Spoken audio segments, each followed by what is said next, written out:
everybody, and welcome back to the Helix. Today on the Helix, we're going to be looking at the Pro Tour that happened last weekend, and some of the interesting decks that came out of it. So let's start with the top 8.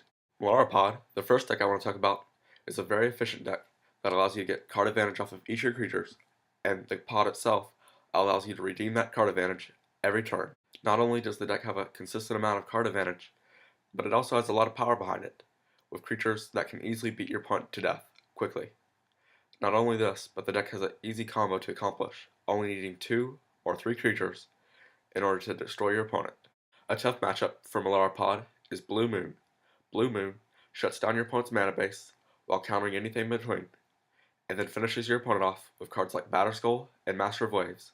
This is a very hard deck to combat, and a lot of decks cannot beat it game 1, which makes it a perfect choice for any metagame that it is unaware of. Storm, one of the fastest combo decks of the format, features cards like Goblin Electromancer and Pyromancer's Ascension, allowing you to get more out of your draw spells and rituals until you can eventually play enough of them to kill your opponent by either dealing 20 or plus damage to the face or making a huge amount of tokens. Affinity, another one of the fastest decks of the format, allows you to do 20 plus damage by turn 4, giving it the speed to compete with most combo decks, and allowing it to outpace a lot of the control and other aggro decks that prefer power over speed. A deck that Affinity has problems with though is Blue-White-Red Control.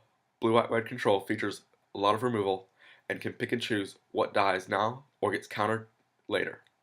And it is interesting to see how this deck features different cards like a Johnny and Sphinx's Rev to put your opponent out of reach. 3 different varieties of Splinter Twin rounded out the top 8, but by far, Tarmo Twin was the most interesting. Tarmo Twin takes the regular Splinter Twin combo and puts in efficient green creatures like Tarmogoyf and Scavenging Ooze. This gives the opponent the feeling that they are playing against a rugged tempo deck, where out of nowhere, Twin can steal games. But just missing top 8 is one of my favorite combo decks I've seen in Modern in a long time. Emblem of Vigor is one of the most complicated decks of the format, with cards like Summer's Bloom, which allows you to play more of your 28 lands, and cards like Emblem of Vigor itself, which allows you to have those lands come into play untapped, and possibly cheat in a Primeval Titan as early as turn 2, and then Primeval Titan under the help of Summoner's Pact and Pact Negation, and the Titan itself is going to be helping you pay for those packs, and also getting you bullet cards, which allow you to win the game. Another win condition is Hive Mind, which allows you to have your opponent cast your packs for you. But what were the real losers of the Pro Tour? Wild Nicottle decks and Tron.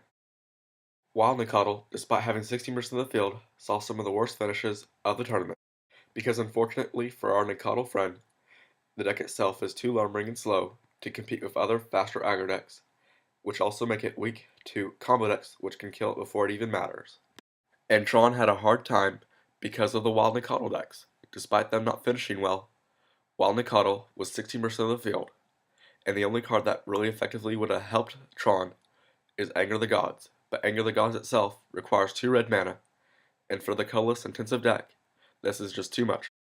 So, that's the Modern format right now, and it'll be interesting to see how it changes in the next coming months.